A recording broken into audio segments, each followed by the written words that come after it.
Assalamualaikum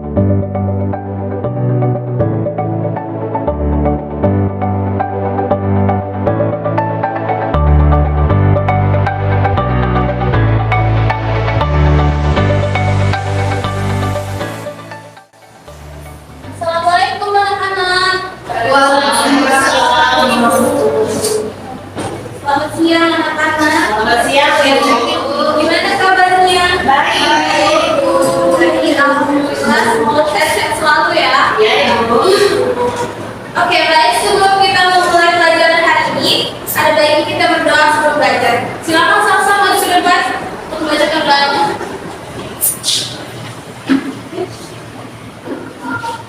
Baik, Ibu dan teman-teman sekalian, sebelum mulai pelajaran, baiknya kita berdoa teman-teman masjid. Berdoa yang mulai.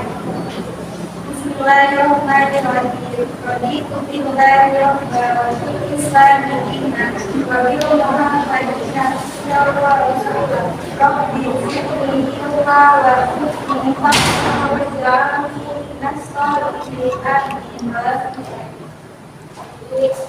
Terima kasih untuk Salsa. Oke, baik. Terlebih dahulu Imam sudah hadirin dulu ya. Ernest, Hadir, Bu. Cynthia, angkat tangan ya nak. Salsa, hadir dulu. Sally, Asli, Sri, hadir Bu. Desi, hadir Bu. Julia, Tata, hadir Bu. Ada yang dipanggil? Tidur. Mana tidur? Ada yang tidak hadir ini? Ada yang silakan belum?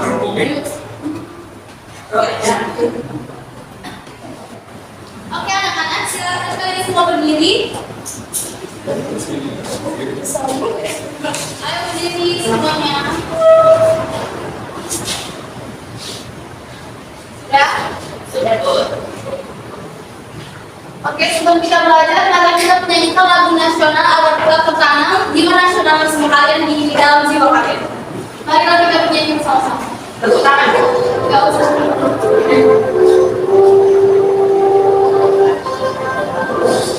Ini semuanya ya.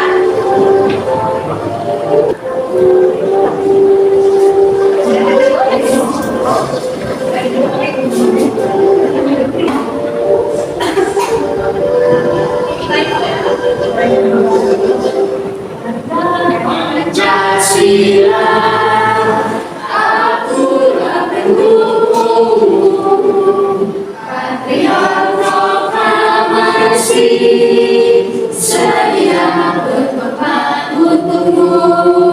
Pancasila mengandalkan ilmu sebesar pribadi bangsamu. Ayo maju, maju, ayo maju, maju, ayo maju, maju. Oke, baik. Silakan anak-anak.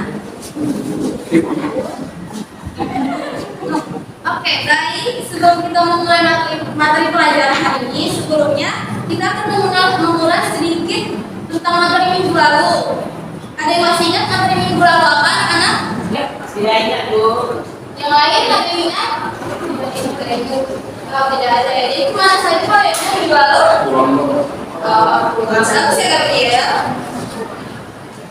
Oke, minggu lalu itu kita sudah mempelajari tentang teks cerita dalam novel sejarah. Dan itu kita sudah tahu apa saja pengertiannya, kemudian strukturnya, serta unsur-unsur kebahasaan dalam teks cerita novel sejarah.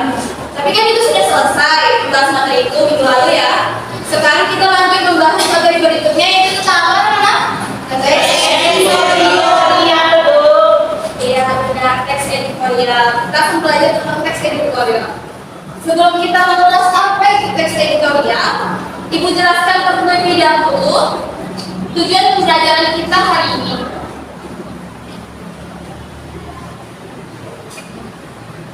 Adapun tujuan pembelajaran kita hari ini, melalui kegiatan pembelajaran hari ini, kalian peserta didik diharapkan dapat merincikan dan menganalisis informasi yang terdapat dalam teks editorial seperti pendapat, alternatif, menganalisis informasi, dan mencari solusi serta simpulan terhadap suatu isu dalam teks editorial. Selanjutnya,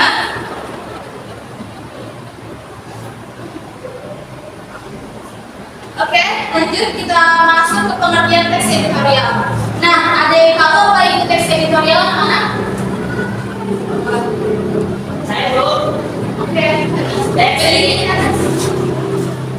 Teks editorial adalah sebuah artikel tulisan dalam media massa yang merupakan pendapat atau pandangan reaksi terhadap suatu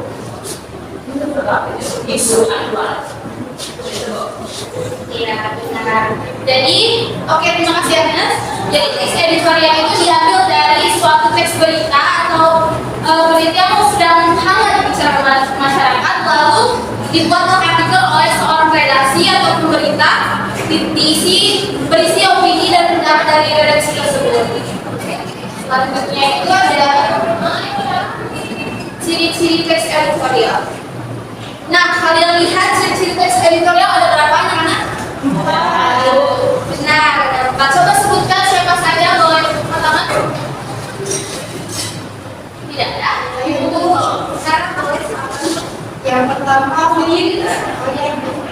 ciri-ciri teks editorial pertama faktual dan aktual. Yang kedua, sistematis dan logis. Yang ketiga, bersifat argumentatif. Dan yang terakhir, kalimat tegas. Oke, terima kasih Hana.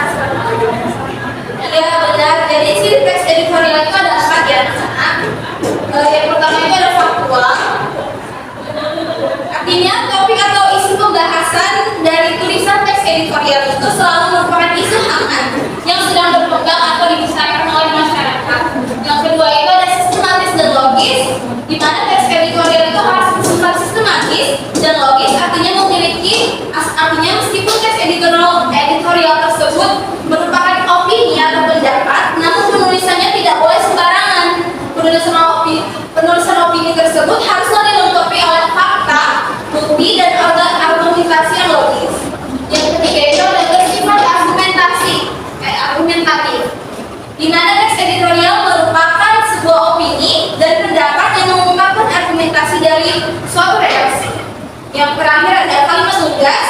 Teks editorial biasanya merupakan kalimat atau bahasa yang singkat, padat, dan lugas. Karena itu biasanya teks ini menarik untuk dibaca. Oke, lanjut materi yang selanjutnya ada fungsi teks editorial. Nah, kalian lihat ada berapa fungsi teks editorial? Ada 3 Bu. Coba sebutkan siapa yang mau berdiri untuk menjelaskannya.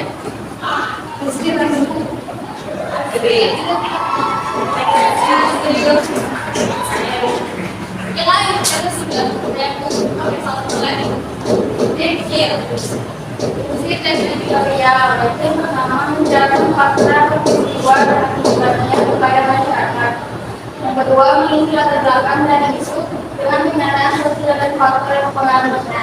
Yang ketiga mengajak pembaca untuk ikut berpikir tentang masalah, isu atau topik yang sedang ramai terjadi di kehidupan sehari-hari. Oke, baik. Terima kasih Salsa. Nah, sekarang kalian sudah tahu kan fungsi teks editorial itu apa? Sudah Ya. Oke, lanjut kita ke materi berikutnya. Iya,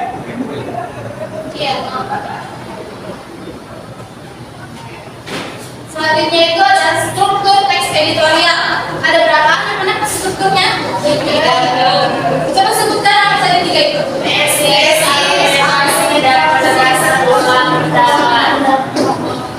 Jadi tesis itu berisi sudut pandang penulis terhadap permasalahan yang diangkat. Itu bisa berupa pernyataan atau teori yang akan diperkuat oleh argumen. Yang selanjutnya itu ada argumentasi, merupakan alasan atau bukti yang digunakan untuk memperkuat pernyataan dari tesis tersebut. Yang ketiga itu ada penegasan ulang pendapat, berisi penguatan kembali atas pendapat yang telah ditunjang oleh fakta dalam bagian argumentasi. Selanjutnya kita masuk ke materi yang terakhir. Kaidah kebahasaan teks editorial. Ada berapa anak-anak? Ada 4 Bu. Nah, yang pertama ada dia, di mana dia itu merupakan kata penerangan yang ada dalam teks editorial. Biasanya yang sering muncul dalam teks editorial adalah adverbial frekuentatif. Adverbial frekuentatif yang menggambarkan makna berhubungan dengan tingkat kekerapan terjadi sesuatu yang diterangkan oleh adverbial itu. Contohnya seperti kata-kata selalu, biasanya, sering, kadang-kadang, jarang, sebagian waktu, dan lainnya. Yang kedua adalah konjungsi yang merupakan kata hubung. Biasanya banyak ditemukan konjungsi antar kalimat seperti bahkan, malahan, dan sesungguhnya. Yang ketiga itu ada verba material, merupakan kata kerja yang menunjukkan perbuatan fisik atau peristiwa. Contohnya itu biasanya membaca, sedang menulis, dan memukul. Yang terakhir itu ada verba mental, di mana verba mental adalah kata kerja yang menerapkan persepsi atau seperti melihat, merasa, dan afeksi yang merasakan rasa suka, khawatir, dan kognisi, berpikir, dan mengerti. Oke, selesailah materi pembahasan kita hari ini. Silakan jika ada yang bertanya. Kalau tidak ada pertanyaan, Ibu yang bertanya kepada kalian. Oke, tidak ada ya. Ibu tunjuk ya. Tunjuk ya. Sini ya.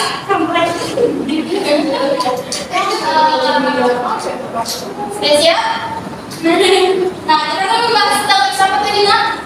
Kita membahas tentang teks apa tadi, Nak? Editorial.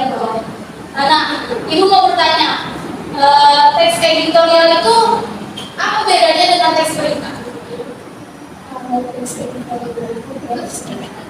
Begini, Nak. Begini. Betul. Oh, tidak ada baiklah. Boleh yang lain menjawab? Ayo, oke, silakan jadi editorial adalah teks yang mengalami yang sedang dilakukan pembuatan artikel secara detail. Teks berita kan perbedaan dari antara teks editorial dan teks berita. Teks berita adalah teks yang disebutkan secara detail. Iya, benar sekali yang dikatakan Firman tersebut. Jadi teks editorial itu biasanya berisi berita, namun diselingi oleh pendapat dari suatu redaksi. Sedangkan kalau teks berita itu berisi hanya fakta yang terkait isu yang sedang hangat dibicarakan. Oke, sekarang Ibu akan memberikan kalian tugas latihan tentang menganalisis struktur teks editorial. Kalian mencari di paragraf mana yang ada tesisnya, argumentasinya, dan penegasan ulang pendapat. Ini dikerjakan secara berkelompok ya anak-anak. Ya, Bu. Kalian mau dipilihkan kelompoknya atau pilih sendiri? Sendiri. Kalau saya akan dikasih waktu untuk kelompok. Berapa orang Bu dalam satu?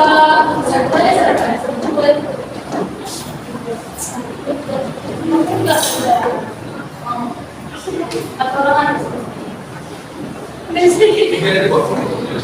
ya, kelompok 3 atau 4 orang. Aku mau bersama Yang kelompok saja. Ya, kelompok. Asri lah lebih Asri loh. Kami Oke, Kak ya. Ibu. Oke, ini kelompok 1, kelompok 2, kelompok 3, kelompok Ibu. Ini boleh dibagian mau. Oke. Kami kelompok bunga bangkai Bu. Oke, boleh. Sabar, Pak. Nanti Ibu suruh ini ya. Satu kali ke depan. Satu saja waktu kelompok ya Bu. Iya, kan kelompok. Ibu nanti ke pria ya. Ibu yang presentasikan. Sedang mencoba kita yang Ayo satu kelompok. Oke. Jauh, next. Gampang lah anakku. Tandain aja ya. Boleh. Nanti dipresentasikan ya. Oke. Semangat Bu. Ya, biar kalian lebih senang lagi belajar yang bedanya ya.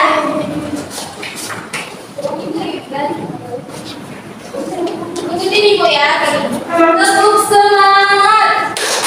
I am the best. You are the best. We are the best. Yes. Itu ada anak-anak. Iya Bu. Bisa kan? Bisa Bu. 1, 2, 3.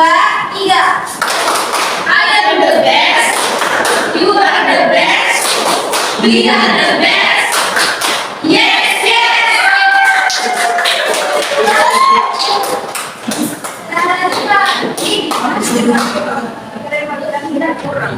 Oke, kalian mau kasih beri waktu berapa menit?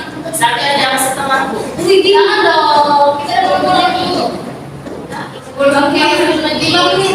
Oke, 5 menit. Berarti setengah lah ya, 6 menit, 6 menit. Ya Bu. Mulai dari sekarang, silakan diskusi dengan kelompok.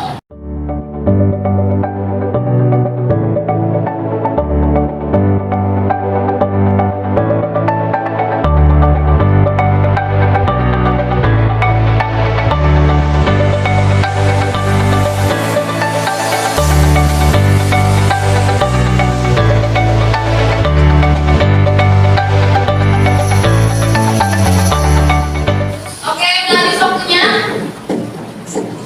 Kelompok gimana? Oke lah, kelompok bunga bangkai silakan perwakilan perwakilan Azril.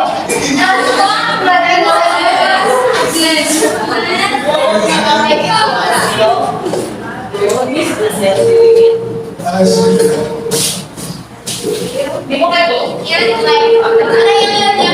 Oke, baik Ibu dan teman-teman, kami dari kelompok 1 sebelum mempresentasikan ini kami akan mempresentasikan jadi kami terlebih dahulu. Kelompok bunga bangkai.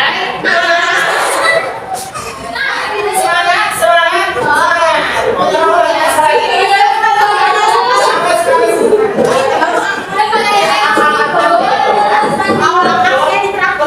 bunga bangkai.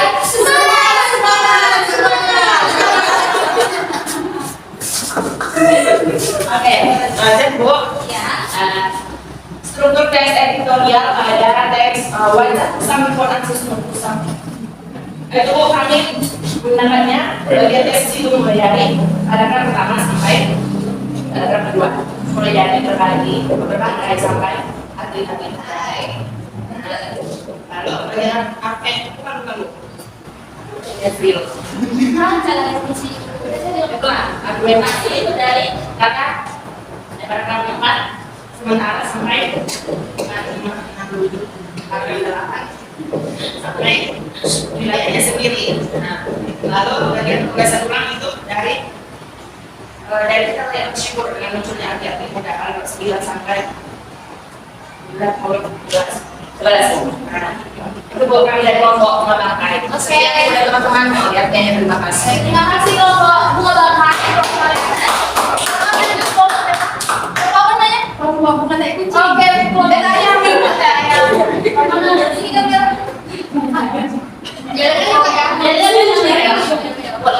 Saya terima kasih pada Ibu kami dari kelompok bunga dari ayam ya. Ini presentasinya dari apa? Khusus kelompok kami ya, khusus kelompok kami. Jadi tesisnya itu Bu kami ambil di sini karena pada struktur ini berisi sudut pandang penulis dari kami katakan tesisnya itu pada pusat Timun Aceh Sumut. Iya, itu dulu. Kalau untuk dia argumentasinya dari berbagai perkara sampai dengan kita lihat bersyukur. Baru referensinya itu di bagian kemunculan Jawa sampai dengan apa?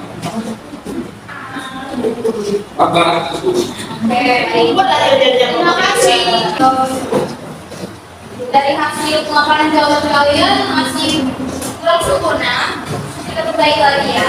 Bagian tesis itu terdapat pada paragraf 2 yang berisi PON Aceh Sumut 2024 berarti ada dengan beragam masalah dan kontroversi. Kenapa disebut tesis? Karena tadi kan kita sudah jelaskan tesis adalah pernyataan utama yang mengungkapkan pendapat atau posisi penulis tentang suatu isu. Nah, maka paragraf 2 adalah tesisnya. Bagian ketiga itu Apa yang digunakan adanya? Apa yang pendapat lihat di paragraf kedua ini kan ada perlu kayak ekstra keras untuk menggunakan poin pendapat dari redaksi tersebut. Argumentasi itu ada pada paragraf ketiga yaitu masalah fatal PON 2024 salah satunya itu terkait ketidaksiapan. Yang terakhir itu ada penugasan buang pendapat pada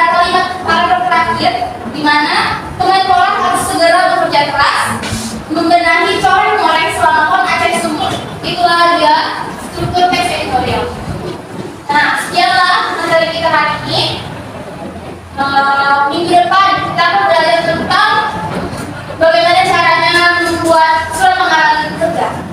Dalam kelas kita ini itu akan ditutup dengan doa. Silakan tutup doa di Baik, teman-teman, sebelum kita pulang, mari kita berdoa. Berdoa masing-masing doa mulai. Bismillahirrahmanirrahim.